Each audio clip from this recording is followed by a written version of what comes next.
கர்த்தருக்கு ஸ்தோத்திரம் ஸ்தோத்திரம். தொடர்ந்து நம்ம பிலமோனை பற்றி படித்து கொண்டே வருகிறோம். இது ஒரு பாடம் போல படிக்கிறோன்னு நான் நம்புகிறேன். சில நேரத்தில் இப்படிப்பட்ட பாடங்கள் நம்முடைய வாழ்க்கையை மாற்றி அமைக்கிறது. பாடங்கள் கர்த்தருடைய பிள்ளைகளை பைபிளை நம்ம படிக்க தான் இந்த மாதிரி பாடங்கள் பாடத்திட்டங்களுக்குள்ளே நம்ம வருகிறோம். ஆமாம், பள்ளிக்கூடத்தில் பாடத்திட்டம் அப்படின்னு அதை நோட்ஸ் ஆஃப் லெசன் அப்படின்வாங்க. ஆமாம், முதல்ல சில மாதங்கள் என்ன பாடம் எடுக்கணும், அந்த ஒரு 10 லெசன் இருந்துச்சுன்னா அந்த அந்த அந்த பரீட்சைக்குள்ளே அத்தனை பல லெசனையும் படித்து கொடுக்கணுங்கன்னு அந்த ஆசிரியர்களுக்கு பொறுப்பு இருக்குது. அப்போ அந்த மாதிரி நீங்கள் பைபிளையும் நீங்கள் படிக்க ஆரம்பித்து பாருங்கள், வெற்றி வீரர்களாக மாறுவீங்க. வெற்றி வீரர்களாக மாறுவீங்க. பைபிளை ஒருத்தன் நல்லா படித்தான்னா அவன் ஞானம் உள்ளவனாக மாறிடுவான். பிறருக்கு அவனுடைய ஞானம் பயன்படும். அதனால தான் பெரிய பெரிய அரசியல் தலைவர்கள்லாம் பைபிளை படிக்கிறாங்க. பைபிளை படிக்கிறீங்க. அநேக தங்களை மகான்கள் என்று சொல்லி கொண்டு இருக்கிறவங்க பேசுகிறதெல்லாம் பைபிளன்னு தான் எடுத்து பேசிக்கிட்டு இருக்கிறாங்க. ஆண்டவருக்கு மகிமை உண்டாகட்டும். கர்த்தருக்கு ஸ்தோத்திரம். அதை நினைத்து நான் ஆண்டவருக்கு நன்றி சொல்கிறேன். இன்றைக்கு நீங்கள் வாசிக்க வேண்டிய வசனம் பிலமோனுக்கு எழுதின நிருபத்தில், அதாவது புதிய ஏற்பாட்டில் கர்த்தருடைய பிள்ளைகளை 297 பக்கம், பிலமோனுக்கு எழுதின நிருபம் 7 வசனம். சகோதரனே பரிசுத்தவான்களுடைய உள்ளங்கள் உம்மாலே இளைப்பாறினபடியால் உம்முடைய அன்பினாலே மிகுந்த சந்தோஷமும் ஆறுதலும் அடைந்திருக்கிறோம். இன்னொரு முறை, சகோதரனே பரிசுத்தவான்களுடைய உள்ளங்கள் உம்மாலே இளைப்பாறினபடியால் உம்முடைய அன்பினாலே மிகுந்த சந்தோஷமும் ஆறுதலும் அடைந்திருக்கிறோம். பவுல் லெட்டர் எழுதுறாரு, கடிதம் எழுதுகிறார், ஜெயிலிருந்து எழுதுறாரு. கட்டப்பட்டவனாகிய இயேசு கிறிஸ்துவின் நிமித்தம் கட்டப்பட்டவன் ஜெயிலில் இருக்கிற தேவ மனிதன் எழுதுகிறார் பிலமோனுக்கு, பிலமோனே நீ ஒரு நல்ல உடன் ஊழியக்காரன். பிலமோனே உன்னுடைய வீட்டை நீ சபைக்கு திறந்து கொடுத்திருக்கிறாய். பிலமோனே உன்னுடைய அன்பையும் உன்னுடைய விசுவாசத்தை நான் கேள்விப்பட்டேன். பிலமோனே உன்னுடைய ஜெபங்களில் எப்பொழுது தேவனை ஸ்தோத்தரிக்கிறேன். பிலமோனே 6 வசனத்தில் அந்யோன்யம், உன்னுடைய விசுவாசத்தின் அந்யோன்யம் கிறிஸ்து இயேசுவுக்காக பயன்பட வேண்டும் என்று நான் ஜெபிக்கிறேன். பிலமோனே சகோதரனே, பரிசுத்தவான்களுடைய உள்ளங்கள், அதாவது உம்மாலே இளைப்பாற்றின பிலமோனுக்குள்ள இருந்த ஒரு ஸ்பெஷாலிட்டி அந்த கன்சோலிங் ஸ்பிரிட். ஆமென். அந்த கம்ஃபர்டிங் ஸ்பிரிட். இது இன்னைக்கு மிக மிக மிக குடும்பத்துக்கு தேவை, சபைக்கு தேவை, ஊழியர்களுக்கு மிக முக்கிய தேவை. ஆமென். சொல்லப்போனால் எல்லாருக்குமே தேவை. ஒரு கம்ஃபர்டிங். ஏன்னா பலவிதமான அலைச்சல்கள் மூளைக்குள்ளே ஓடிக்கொண்டே இருக்கிறது, எண்ணங்கள் ஓடிக்கொண்டிருக்கிறது, சிந்தைக்குள்ளே பலவிதமான போராட்டங்கள் ஓடிக்கொண்டே இருக்கிறது. முடியுமா, முடியாதா, இது நடக்குமா, நடக்காதா, அல்லது ஏன் இப்படி நடந்தது, இப்படி யோசித்து தான் சிலர் அந்த டிப்ரெஷன் சொல்கிறாங்களே, மன அழுத்தம், அந்த மன அழுத்தத்துக்குள்ளே போயிடுறாங்க. திடீர்னு அப்பா அம்மா இறந்துருவாங்க, அந்த பிள்ளைகளை பராமரிக்க ஆட்கள் இருக்காது, அந்த பிள்ளைகளும் மற்றவங்களோடு கூட பேசி பழகிய அனுபவம் இருக்காது, அந்த பிள்ளைகள் வேறு வழியே இல்லாமல் அப்பாவுடைய தம்பி கிட்டையாவது அம்மாவுடைய அக்கா கிட்டையாவது அவங்க ஒட்டிக்கொள்ள வேண்டிய ஒரு சூழ்நிலை வச்சுக்கோங்க. ஆமாம், பெரியப்பா அல்லது சித்தப்பா சித்தி வீட்டில் தான் வாழணும், வளரணும், படிக்கணும். அவங்க சோறு கொடுப்பாங்க, தங்க இடம் கொடுப்பாங்க. ஆனால் அவங்க அன்பு பாராட்டுவாங்களான்னு கொஞ்சம் சந்தேகம்தான். ஏன்னா பெத்த தாயும் தகப்பனும் இன்றைக்கு அன்பு பாராட்ட முடியாத ஒரு காலம், பிள்ளைகளும் பெற்றோரிடத்தில் அன்பு செலுத்தாத ஒரு காலம் என்றால் மனுஷனுடைய அன்பு தணிந்து போகிற ஒரு கடைசி காலம். அப்போ இப்படிப்பட்ட ஒரு சூழ்நிலையில் இந்த மாதிரி ஒரு பாண்டேஜில் போய் இந்த பிள்ளைகள் மாட்டிக்கொண்டாங்கன்னா, ஏதோ படிப்பாங்க, ஏதோ போவாங்க வருவாங்க, ஆனால் ஒரு ஸ்ட்ரெஸ்ஸுக்குள்ளேயே அந்த பிள்ளைகள் இருப்பாங்க. மனம் திறந்து ஒன்றும் சொல்ல மாட்டாங்க, பேச மாட்டாங்க. அவங்க அம்மா அப்பாவோடு கூட அவங்க இன்டராக்ட் பண்ணுறது மாதிரி இவங்களால் பண்ண முடியாது. கர்த்தருடைய பிள்ளைகளே, இது ஒரு பயங்கரமான ஒரு வேதனையின் பள்ளத்தாக்கு, வேதனையின் பள்ளத்தாக்கு. அப்பா மட்டும் இருந்தாங்கன்னா கொஞ்ச காலத்துக்கு முன்னால், சில மாதங்கள், சில 1.5 மாதத்துக்கு முன்னால் ஒரு பிள்ளைக்கு ஃபீஸ் கட்டுறதுக்கு நாங்கள் பேசிக்கிட்டு இருந்தோம். அப்போது அந்த வாலிப பிள்ளை சொல்கிறா, அவங்க அப்பா சமீபத்தில் திடீர்னு மறித்து போயிட்டார். எங்கள் அப்பா மட்டும் இருந்தார்னா, எங்கள் அப்பா எத்தனை பேருக்கு உதவி செஞ்சாங்க, இன்னைக்கு எங்கள் அப்பா மட்டும் இல்லையே, எங்கள் அப்பா மட்டும் இருந்தார்னா அப்படின்னு திரும்ப திரும்ப சொல்லும்போது உள்ளம் அப்படியே நொறுங்குது. இப்படி தகப்பனை இழந்தவங்க, தாயை இழந்தவங்க, ஆமாம், அது கணவனை இழந்த சகோதரிகள், என்ன மாதிரி ஒய்ஃபை இழந்து போனவங்க, அவங்களுடைய லைஃப்பில் அவங்க கடந்து போகிற அந்த பாதை இருக்குல்ல, அது ரொம்ப ஒரு, அதாவது எல்லாராலும் அதை எக்ஸ்பிரஸ் பண்ண முடியாது. எல்லாரும் ஆமாம் எல்லாரும் சொல்லுவாங்க, ஆமாம் அது கஷ்டம்தான் அப்படின்னு பேசுவாங்களே தவிர அந்த ரியாலிட்டி தெரியாது. இன்றைக்கு நான் உங்களுக்கு சொல்லுகிறேன், பிலமோனே அவர் சொல்லுகிறார், பரிசுத்தவான்களுடைய உள்ளங்கள் எல்லாம் உம்மாலே இளைப்பாறினது. அப்போ நீ ஒரு இளைப்பாற்றுகிற ஒரு கிரேஸ் உங்ககிட்ட இருக்குது. இந்த செய்தியை கேட்கிற தேவ பிள்ளைகளே, உங்க வீட்டுக்குள்ள ஒரு இளைப்பாறுதல் உங்களுக்கு இருக்கா? அல்லது உங்க பிள்ளைகள் உங்களால இளைப்பாறுகிறார்களா? அல்லது உங்கள் கணவன் உங்களுடைய வாயின் வார்த்தையினால, சகோதரியே, உங்க வார்த்தையினால உங்க கணவனுக்கு ஒரு இளைப்பாறுதல் கிடைக்குதா? 1000 கஷ்டத்தோடு, வியாபாரத்தில் நஷ்டத்தோடு, பல டென்ஷனோடு வீட்டுக்கு வரும்போது நீங்க உட்கார வச்சு, இதில் தானே இவ்வளவுதானே ஆண்டவர் நடத்திடுவாரு அப்படின்னு ஒரு 2 வார்த்தை நீங்க பேசுனீங்கன்னா வைங்க, அவ்வளோ ஸ்ட்ரெஸ் அடங்கிடும். ஊழியத்தில் பயங்கர போராட்டமும் பிரச்சனை இருக்கும்போது, ஆமாம், உடனே என் ஒய்ஃப் வந்து அதை பேசும்போது கர்த்தருடைய பிள்ளைகள் ஆச்சரியமாக இருக்கும். இதுதானே ஆண்டவர் கரத்தில் ஒப்பு கொடுத்துரு, பேசாமல் தோத்திரம் பண்ணிட்டு படுங்க. ஆமாம், அப்படியே தோத்திரம் பண்ணிட்டு படுத்த அடுத்த நாள் நான் நினைச்சது மாதிரியே இருக்காது. அப்போ அப்படிப்பட்ட ஒரு இளைப்பாற்றுகிற ஒய்ஃப் இன்னைக்கு ஒவ்வொரு வீடுகளில் கூட இருப்பார்கள் என்றால் அவருடைய கணவன் தொடர்ந்து ஓட முடியும். அதே போல மனைவியை அவருடைய பலவீனத்தை புரிந்து கொண்டு, அவளுடைய சுகவீனத்தை புரிந்து கொண்டு, அவருடைய மனநிலைமையை புரிந்து கொண்டு நடத்தக்கூடிய ஒரு கெப்பாசிட்டி ஒரு புருஷனுக்கு இருக்கணும் என்று நான் பாரத்தோடு உங்களோடு கூட பேசுகிறேன். இன்னைக்கு இளைப்பாறுதெல்லாம் எங்கே பார்த்தாலும் கிடையாது. இளைப்பாறுதல் இல்லாமல் கர்த்தருடைய பிள்ளைகளை இன்றைக்கி எல்லாரும் பாருங்கள், ஃப்ரெண்டு வீட்டுக்கு அலையிறான், வாட்ஸ்அப்புக்குள்ளே போய் உட்காந்துக்கிட்டு தேவையில்லாமல் மாட்டிக்கிட்டு கிடக்காங்க. தேவையில்லாமல் ஒரு இன்ஸ்டாகிராமில் போய் எவனையோ ஒருத்தனை புகழ்ந்துக்கிட்டு அப்படி பேசி கடைசியில் பிரச்சனையில் மாட்டிக்கொண்ட ஏராளமான மக்கள் எனக்கு தெரியும். ஆமாம், சம்பந்தம் இல்லை, சம்பந்தமான ஆட்களோடு இன்னைக்கு பேசுறதுக்கு நிறைய பேருக்கு பிரயோஜனம், நிறைய பேருக்கு சம்பந்தமான புருஷ மனைவி பிள்ளைகளோடு பேசுறதுக்கு டைம் இல்லை. சம்பந்தமே இல்லாத ஃபேஸ்புக்கில் எங்கேயோ கிடக்கிற ஆட்களோடு தொடர்பு கொள்ளுகிற நிறைய பேர் இருக்காங்க. இன்னைக்கு நான் பாரத்தோடு உங்கள் மத்தியில் இருக்கிறேன். இளைப்பாறுதல் இல்லாமல் வேதனையோடு இருக்கிற குடும்பங்கள் இன்னைக்கு ஏராளம். ஆமென். எனக்கு இருதயத்தை ரொம்ப உடைத்த ஒரு காட்சியில் ஒரு செய்தி. ஒரு போன வாரத்தில் ஒரு சகோதரி எனக்கு ஃபோன் பண்ணாங்க. அவளுக்கு ஒரு 35 வயசு இருக்குமா, கல்யாணம் ஆகலையாம். தாயும் மகளும் சேர்ந்து ஊழியத்துக்கு போயிட்டு வருவாங்களாம், ட்ராக்ஸ் மினிஸ்ட்ரி பண்ணிட்டு இருந்தாங்களாம். திடீர்னு அம்மாவுக்கு ஹை பிபியோ ஏதோ வந்து அவங்களுக்கு வந்து கை கால் விழுந்து போய் படுக்கையில் கடந்து 2 வருஷம் அவங்க எழும்ப முடியாமல் அப்படியே இறந்து போயிட்டாங்க. அந்த சகோதரிக்கு ஒரு தங்கச்சி இருக்கு. இப்போ அந்த வீட்டுக்குள்ளே அவங்க 2 பேர் தான் இருக்காங்க. அம்மா இல்லைன்னு அவங்க 2 பேரும் பரிதபிக்கிறாங்க.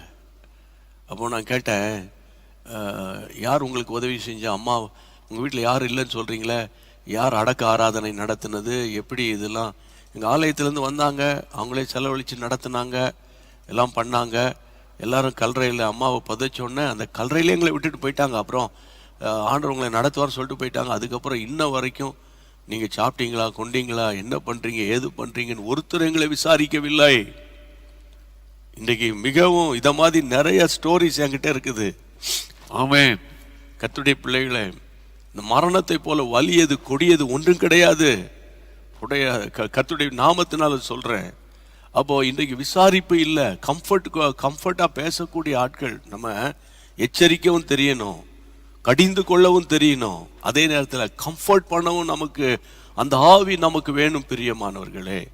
அப்போ இன்றைக்கு எத்தனை பேர் புருஷனை மிஸ் பண்ணிட்டு அவங்க வயசான காலத்தில் தனிமையாக உட்காந்துருக்காங்க. பிள்ளைகளாம் வெளிநாட்டில் இருப்பாங்க, வெளி ஊரில் இருப்பாங்க. சூழ்நிலை நிமித்தம் அந்த வீட்டை விட்டு போக முடியாத ஒரு நிலைமை. அவங்களே சமைச்சு, அவங்களே கடைக்கு போய், அவங்களே எல்லாம் பண்ணிக்கிட்டு, அவங்களே வீட்டை பூட்டி வயசான காலத்தில் யோசித்து பாருங்க. உங்களெல்லாம் படிக்க வச்சு ஆளாக்கி அவ்வளவு பிரிஸ்காக இருந்த ஆட்கள் இன்னைக்கு கூனி குறுகி நிற்கிறாங்க. அந்த கடந்த காலத்தை திரும்பி பார்ப்பாங்க. எப்படி இருந்தோம், இந்த கணவர் இருக்கும்போது நம்ம எப்படி 2 பேரும் சேர்ந்து சந்தோஷமா ஆலயத்துக்கு போவோம், ஊழியத்துக்கு போனோம். அந்த கடந்த கால நினைவுகள்லாம் அவங்களுக்கு வரும். அப்போ அந்த நேரத்தில் அவங்கள ஆறுதல் படுத்துறதுக்கு ஆட்கள் வேணும், அவங்கள கம்ஃபர்ட் பண்றதுக்கு ஆட்கள் வேணும்.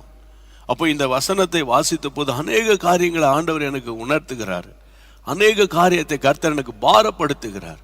அப்போ இளைப்பாறுதல் என்பது கர்த்தர் நமக்கு கொடுக்கிற ஒரு பெரிய ஆசீர்வாதம், பொதுவான இளைப்பாறுதல்.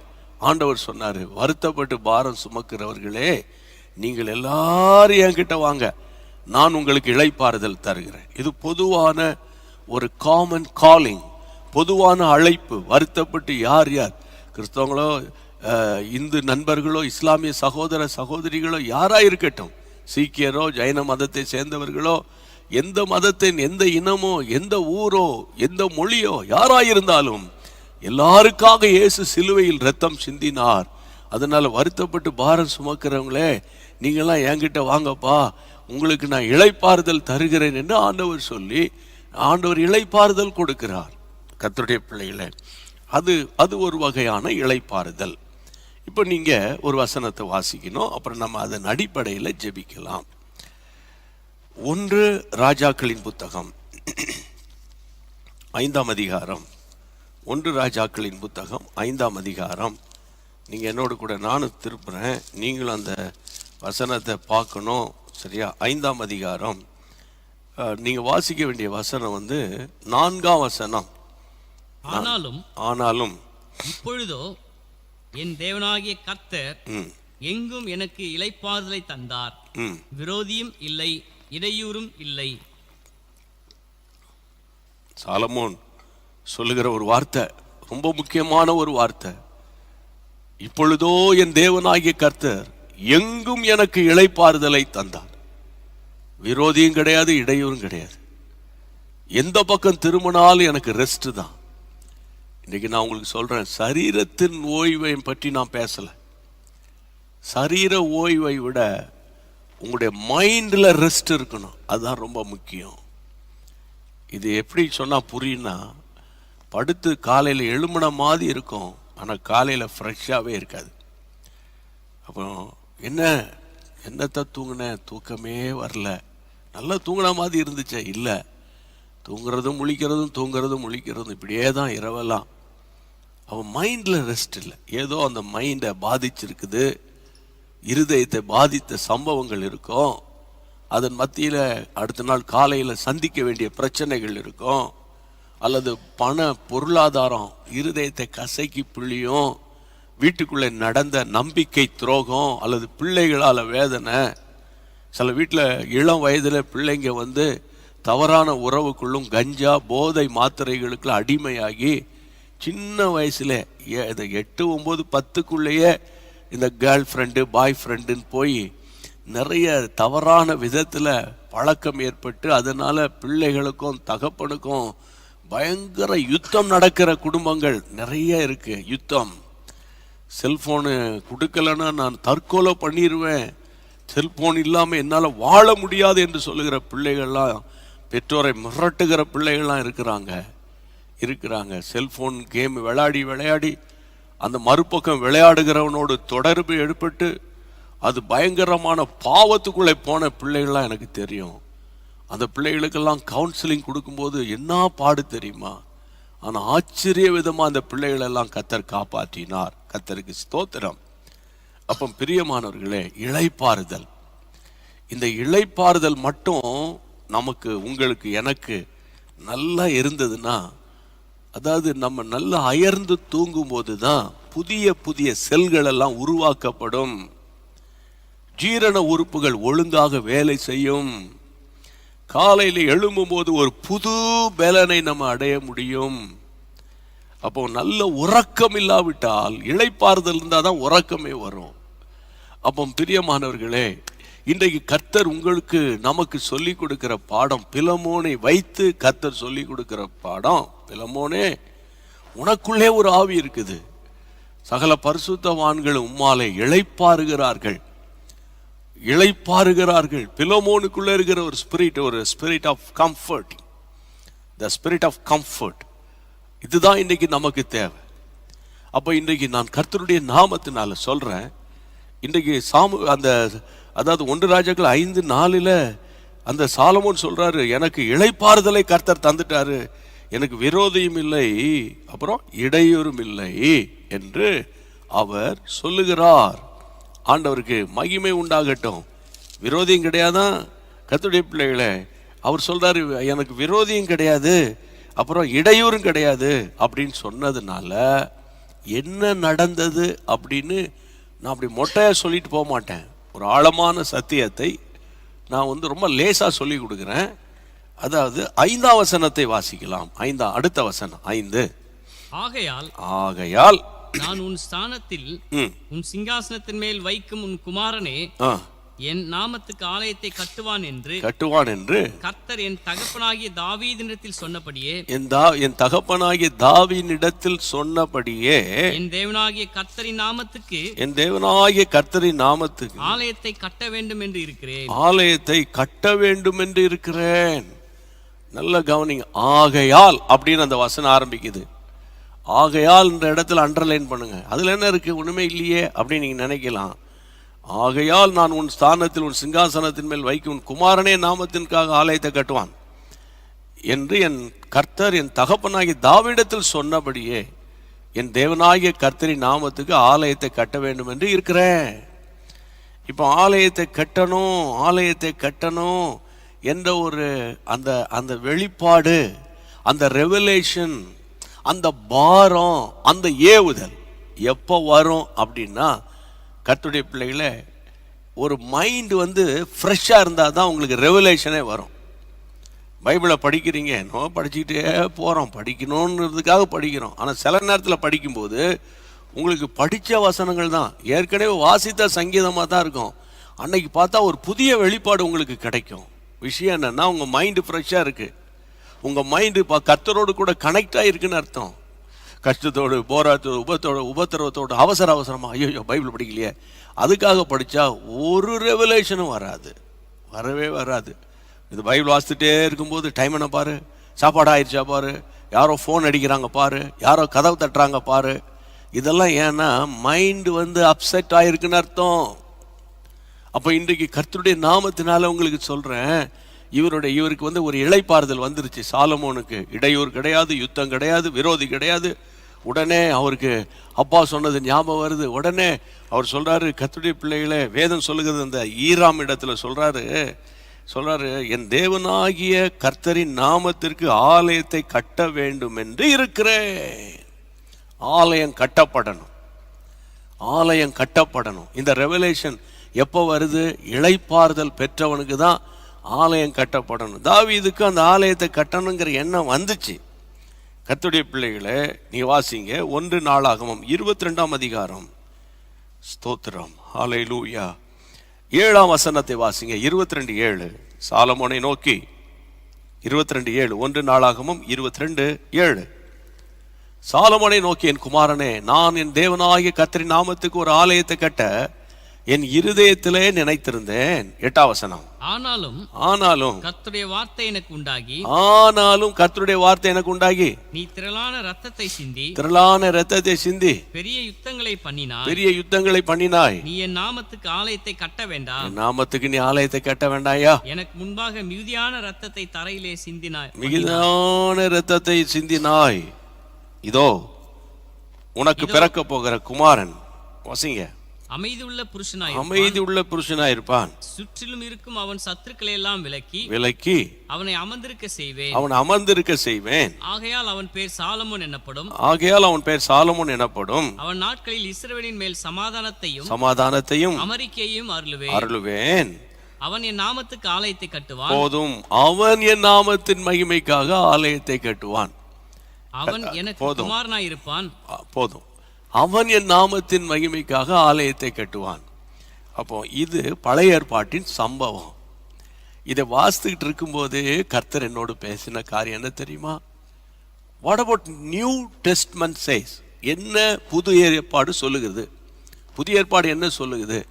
மனுஷ கட்டின ஆலயத்தில் ஆண்டவர் வாசம் பண்ணுறதே கிடையாது. இளைப்பாறுதலுக்கும் சாலமோன் ஆலயத்தை கட்டினதுக்கும் என்ன சம்பந்தம் இல்லாமல் நீங்கள் பேசிகிட்டு இருக்கீங்களோ அப்படின்னு நீங்கள் ஒருவேளை நினைக்கிறீங்களா இல்லையான்னு எனக்கு தெரியல.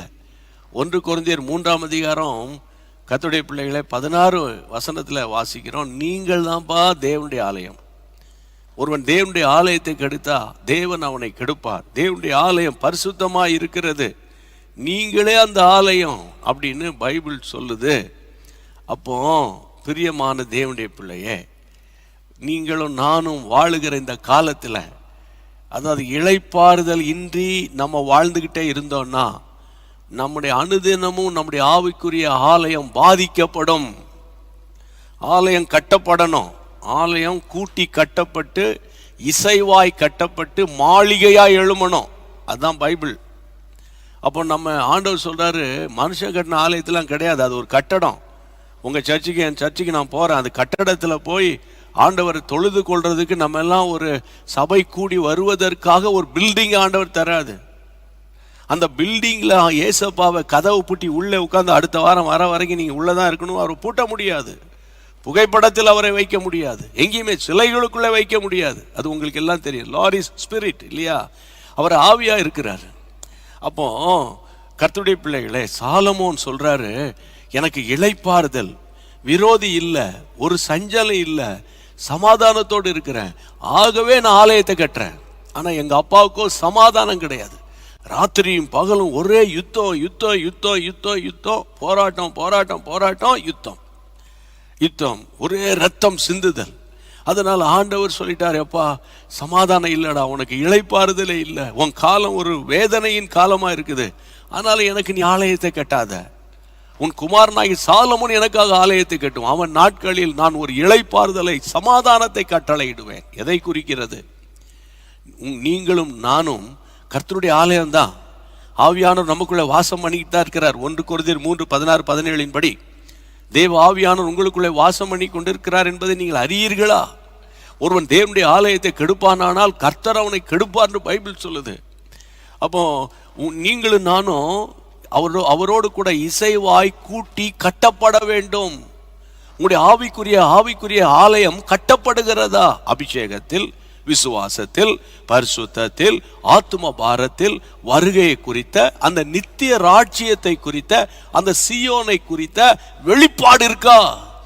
அதெல்லாம் ஒன்றும் கிடையாது. ஏதோ ஒரு சர்ச்சுக்கு போகிறேன், பேப்டிஸ்ட் எடுத்தேன், அந்நிய பாஷை பேசுகிறேன், காணிக்க கொடுப்பேன், வந்துடுவேன், வருவரையில் 1/2 கிலோ கறியை வாங்கிட்டு வந்து சோறை பங்கி சாப்பிட்டுட்டு அன்றைக்கி ஃபுல்லாக டிவி பார்த்துட்டு தூங்குவேன். எப்படி ஆலயம் கட்டப்படும்? ஆலயம் கட்டப்படணும். ஆமென். இசைவாய் கூட்டி கட்டப்படணும் பைபிள் சொல்லுது. அப்போ பிரியமானவர்களை, ஏன் நம்ம கட்டப்படவில்லை? நம்முடைய ஜெப வாழ்க்கை ஏன் கட்டப்படவில்லை? உபவாச வாழ்க்கை ஏன் கட்டப்படவில்லை? ரட்சிக்கப்பட்டு 10 வருஷம் ஆச்சு இல்லை? 10 வருஷத்தில் எவ்வளவாய் நம்முடைய ஜெப ஜீவியம் கட்டப்பட்டிருக்கணும்? கட்டப்படலையே. எவ்வளவாய் நம்ம ஜெப வாழ்க்கை கட்டப்பட்டிருந்தால் பிறருக்காக ஜெபிக்கிற ஒரு கண்ணீரின் ஆவி ஊற்றி இருப்பாரு. அந்த கண்ணீரின் ஆவி இல்லையே, அந்த மனதுருக்கம் இல்லையே. அப்போ நம்முடைய ஜெப ஜீவியம் கட்டப்படவில்லை, உபவாச வாழ்க்கை கட்டப்படவில்லை. ஏதோ ஒரு ஆலயத்துக்கு போறோம் வரோம் ஜெபிக்கிறோம், அவ்வளவுதான். அப்ப இதுல இருந்து என்ன புரியுதுன்னு கேட்டா, பைபிள் படிக்கும் போது ஜெபிக்கும் போதும் ஒரு டிவைன் அந்த அந்த அந்த புத்துயிர் நமக்குள்ள இருக்கணும். அப்போதான் ஒரு இளைப்பாறுதல் நம்முடைய சிந்தையில் இருந்தா தான் ஆண்டவரோடு கூட சரியா கனெக்ட் பண்ண முடியும். அப்போதான் என்னுடைய ஜெப ஜீவியம் அப்படியே உருவாக்கப்படும். நான் ஆண்டவரோடு கூட இசைவாய் கட்டப்பட முடியும். புரியுது நம்புறேன். ரட்சிக்கப்பட்டு 25 வருஷம், ரட்சிக்கப்பட்டு சிலர் 40 வருஷம் ஆயிற்று. அதனால தான் ஒரு ஆத்துமாவுக்கு கூட 40 வருஷமா இந்த ஆலயத்துக்கு போறேன், இந்த ஆலயத்துக்கு எத்தனை ஆத்துமாக்களை நீங்க கூட்டிட்டு போனீங்கன்னு கேட்டா ஒரு பதிலும் இல்லை, ஒரு பதில் இல்லை. அப்போ ஆலயம்தான், ஆனா கட்டப்படலை. சில ஆலயங்கள் பாருங்க 50 பேர் கூடி ஜெபிக்கிறதுக்காக கட்டுவாங்க. கொஞ்ச காலத்துல பார்த்தா 200 பேர் கட்டக்கூடிய உட்காரக்கூடிய ஆலயமா மாறும். கொஞ்ச காலத்துல பார்த்தா 1000 பேர் கட்டக்கூடிய ஆலயமாய் மாறும். கொஞ்ச காலத்துல பார்த்தா 2000 பேர் கட்டக்கூடிய உட்காரக்கூடிய ஆலயமாய் கட்டுவாங்க. கொஞ்ச காலத்துல பார்த்தா 5000 பேர் உட்காரக்கூடிய ஆலயத்தை கட்டுவாங்க. ஆனா அதை பார்த்து நம்ம கமெண்ட் கொடுத்துக்கிட்டு இருப்போம், ஒரு சின்ன ஆலயமா இருந்தது, 10 பேர் தான் இருந்தாங்க, இப்ப பார்த்தா இவ்வளவு பெருசா கட்டிட்டாங்கன்னு. ஆலயம் கட்டப்படணும். கட்டடத்தை மட்டும் பேசவில்லை. 5 பேர் இருந்தால் ஏன் 5000 பேருக்கு ஆலயத்தை கட்டுறாங்க? கட்ட மாட்டாங்க. அப்போ அங்க ஆத்துமாக்கள் பெருகும் போது கட்டடங்கள் பெருகுகிறது, அபிஷேகம் பெருகும் போது கிருபை பெருகுகிறது, விசுவாசம் பெருகும் போது அற்புதங்கள் பெருகுகிறது. ஆமென். அப்ப இன்றைக்கு நம்ம ஜெபிக்கணும், ஆண்டவரே உம்முடைய இளைப்பாறுதல் எனக்கு வேணும். ஆமென். உம்முடைய இளைப்பாறுதல் எனக்கு வேணும், உம்முடைய இளைப்பாறுதல் எனக்கு வேணும். ஆண்டவரே கர்த்தருக்கு மகிமை உண்டாகட்டும், ஆண்டவருக்கு மகிமை உண்டாகட்டும். 1 ராஜாக்களின் புத்தகம் 8ஆம் அதிகாரத்திற்கு நேராக கர்த்தருக்கு ஸ்தோத்திரம். நீங்க வேதத்தை நீங்க திரும்பி கர்த்தருக்கு நீங்க வார்த்தை நீங்க வாசிக்கணும். 8ஆம் அதிகாரம் கர்த்தருடைய நாமத்தினால நீங்க வாசிக்கணும். வாசிக்க வேண்டிய வசனம் என்னன்னு சொல்றேன். நீங்க வேதத்தை திறந்து 1 ராஜாக்கள் 8ஆம் அதிகாரம் 56ஆம் வசனம். 56ஆம் வசனத்துல தாம் வாக்குத்தத்தம் பண்ணினபடியெல்லாம், வாக்குத்தத்தம் பண்ணினபடியெல்லாம் தம்முடைய ஜனமாகிய இஸ்ரவேலுக்கு இளைப்பாறுதலை அருளின கர்த்தருக்கு ஸ்தோத்திரம். இளைப்பாறுதலை அருளின கர்த்தருக்கு ஸ்தோத்திரம். அவர் தம்முடைய தாசனாகிய மோசேயை கொண்டு சொன்ன அவருடைய நல்வார்த்தைகளில் எல்லாம் ஒரு வார்த்தை கூட தவறி போகல. மோசே என்ற ஊழியன் மூலமாய் இஸ்ரவேல் ஜனங்களுக்கு சொன்ன ஒரு வார்த்தை ஒன்றும் தவறி போகவில்லை. இன்றைக்கு நான் கர்த்தருடைய நாமத்தினால உங்களுக்கு ஒரு காரியத்தை ரிமைண்ட் பண்றேன். உங்களுக்கு கர்த்தர் சொன்ன வாக்கு தத்தங்கள் நிச்சயமாய் நிறைவேறும். அது தரையில விழாது. ஆமென். தரையில விழாது. கஷ்டங்கள், போராட்டங்கள், உபத்திரவங்கள் வாழ்க்கையில் வருகிறது, உண்மைதான். சோர்ந்து போயிடாதீங்க, மனம் தளர்ந்து போயிடாதீங்க. கர்த்தர் தான் நமக்கு இளைப்பாறுதல். அவரை விட்டா வேற கெதியே நமக்கு கிடையாது. அதனால ஆமென். காயங்களை ஆற்றுகிற தேவன் சில நேரங்களை காயப்படுத்துவார், அவரே கட்டு போடுவார். ஆமென். ஆண்டவருக்கு தோத்திரம். கர்த்தருக்கு அவர் காயப்படுத்தும் போது கஷ்டமா இருக்கும், ஆனால் அவர் கட்டு போட்டு நமக்கு இளைப்பாறுதலை தருவார். ஜெபம் பண்ணலாமா? ஆண்டவரே உம்மாலே பரிசுத்தவான்கள் இளைப்பாறுதலை பெற்றார்கள். பிலமோனை குறித்த ஒரு குட் டெஸ்டிமனி. இன்றைக்கு எல்லாரும் ஜெபிங்க. எல்லாரும் முடிஞ்சா எழுமி நின்று, இயேசுவே இயேசுவே உம்முடைய நாமத்தினால எங்களுக்கு ஒரு இளைப்பாறுதல் வேணும்பா. இளைப்பாறுதல் இல்லாமையே நாங்க வாழ்ந்துகிட்டு இருக்கிறோம்ப்பா. ஸ்தோத்திரம் ஸ்தோத்திரம் ஸ்தோத்திரம். இளைப்பாறுதல் இல்லாமையே நாங்க வாழ்ந்துகிட்டு இருக்கிறோம்ப்பா. எங்களுக்கு ஒரு இளைப்பாறுதல் வேணும்ப்பா. ஏசப்பா எங்களுக்கு ஒரு இளைப்பாறுதல் வேணும். ஆமென் ஆமென். இளைப்பாறுதலை தருகிற தேவன். ஆமென். ஒரு வசனத்தை உங்களுக்கு காட்டி கொடுக்கிறேன், ஸ்கிரீன்ல போடுவாங்க பாருங்க. கர்த்தருடைய பிள்ளைகளே, 2 தெசலோனிக்கேயர்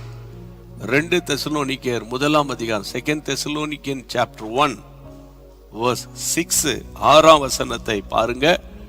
உங்களை உபத்திரவப்படுத்துகிறவர்களுக்கு உபத்திரவத்தையும் உபத்திரவப்படுகிற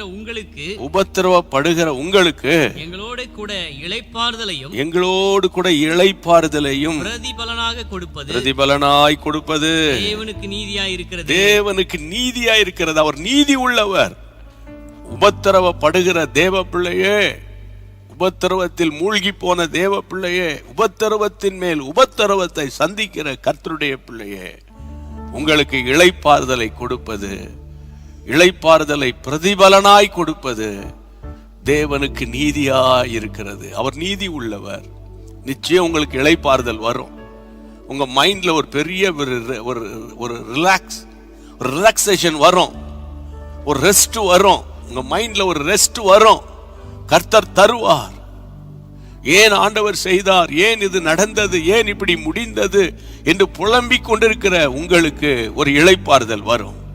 கையை உயர்த்தி, இயேசுவே எனக்கு இளைப்பாறுதலை தருகிற தேவனே, கையை உயர்த்தி ஸ்தோத்திரம் பண்ணுங்க. எனக்கு இளைப்பாறுதல் தருகிற தேவனுக்கு ஸ்தோத்திரம், இளைப்பாறுதல் தருகிற தேவனுக்கு ஸ்தோத்திரம். இளைப்பாறுதல் சொல்லுங்க. இன்றைக்கு இரவிலிருந்து எனக்கு ஒரு தெளிவு வந்து விட்டது. என் ஆலயம் கட்டப்படுறதுல தான் நான் ஜாக்கிரதையா இருப்பேன். என்னுடைய சரீரமாகிய ஆலயம் கட்டப்படணும், ஜெபஜீவியமாகிய ஆலயம் கட்டப்படணும், விசுவாசமாகிய ஆலயம் கட்டப்படணும், பரிசுத்தமாகிய ஆலயம் கட்டப்படணும், வேத வசனமாகிய ஆலயம் கட்டப்படணும். ரிபா கபு தூ ராஹா நா பௌதா ராஹா. உபத்திரவப்படுகிற எனக்கு இளைப்பாறுதலை கொடுப்பது உமக்கு பிரதிபலனா இருக்கிறதப்பா. ஒரு பிரதிபலன் எனக்கு உண்டு. ஆமென். உங்களை உபத்திரப்படுகிறவர்களுக்கு உபத்திரவத்தை, உபத்திரப்படுகிற உங்களுக்கு எங்களோடு கூட இளைப்பாறுதலை தருகிற தேவன் உங்களுக்கு கொடுக்கிற ஆறுதலான ஒரு வார்த்தை. நிச்சயம் ஒரு இளைப்பாறுதல் வந்துடும். எந்தெந்த விஷயத்துல நீங்க திகைச்சுக்கிட்டே இருங்கீங்களோ உங்களுக்கு ஒரு இளைப்பாறுதல் வரும். இளைப்பாறுதல் வரும். பிள்ளைகளால வரும், கணவனால வரும், மனைவியினால வரும். எந்தெந்த இடத்துல தலை குனிந்து போனதோ, ஆபீஸ்லயோ, வியாபார ஸ்தலத்திலேயோ, ஊழியத்திலேயோ, ஆலயத்திலேயோ, எங்க நீங்க கலங்கி நின்னீங்களோ அங்க கர்த்தர் கூட இருக்கிறதை நீங்க பாப்பீங்க.